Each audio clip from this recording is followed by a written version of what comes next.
Today we're talking about protective styling. So there are a few things I want you guys to remember when you are doing protective styles on your hair, because the goal is to protect your natural hair. Of course, that's why we call them protective styles. But if you aren't careful, you'll do just the opposite of that, and your hair will be damaged, and your hair will break off, and it'll be due to a bunch of different reasons, but we're going to talk about a few of them today. One reason protective styles may not work for your hair, or they may hurt your hair more than they help, is because you're not keeping your hair hydrated and moisturized underneath the protective style. So a lot of people will think, my hair's in a protective style, I don't need to worry about keeping it hydrated or moisturized, but you do. Because if you think about it, your hair is protected, but it's also exposed. For example, I know that you guys can see a little bit of my hair coming through the protective styles, through the twists right here.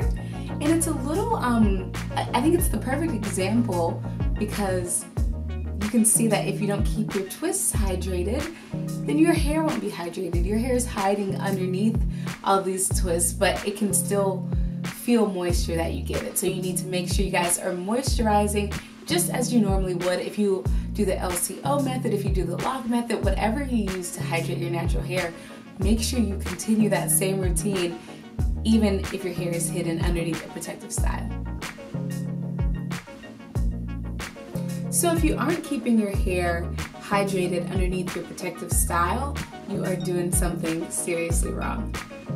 Another reason a protective style can hurt your hair more than help it is if you are getting those really tight twists or really tight braids, because they add so much tension to your hair. Your beautiful crown does not need to be pulled back as far as it can. It does not need to be twisted as hard as it can. So if you have a stylist, or if you do your own protective styles, make sure you're not putting so much tension on your hair. I remember when I first got faux locks, my mom, who does my hair, I was gonna say my stylist, she's my mom, but she was doing faux locks on my hair, and you guys, I had a migraine for about 48 hours, and that's not even an exaggeration. So it's because she gripped it so hard and she wrapped it so hard, and I don't think it caused my hair to break off, but I was in so much pain, and it wasn't good for my hair. So I took those out really soon after she put them in, just to look out for that crown. So I encourage you guys to do the same. You know, if your stylist does your hair too tight, cut it out. Cut it out, because your edges will disappear, your hair will break off, and you'll be in a lot of pain. So I know that some people say beauty is pain, but it doesn't have to be. Alright, so if your hair isn't moisturized under your protective style, you're doing it wrong. If your hair is too tightly gripped underneath your protective styles, you're doing it wrong. And last but not least, if your hair is dirty or full of product underneath your protective style, you are doing it wrong. So there's a fine line between keeping your hair hydrated and moisturized and keeping it clogged, keeping your pores clogged. So you don't want to get to the point where you're using so many hair products that your hair isn't clean underneath there. So you want to make sure that you're washing your protective styles. Some people keep their styles in for up until a month and a half. I have a much quicker turnaround. I'll keep mine in for about 2 weeks.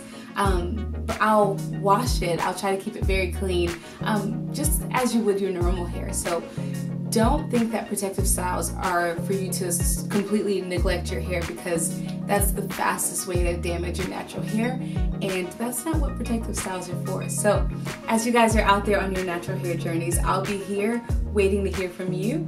Don't forget to give this video a thumbs up and hit that subscribe button to stay updated. And also, I'm taking requests. So if you have any questions about the natural hair journey, I'll be sharing my 2-year update in a little bit, in a few months. But if you guys have any questions about the natural hair community, my mom is a hairdresser. She's been doing my hair for 23 years. And we'd love to take your questions. So anything you guys want to know, give us a holler. Bye, guys.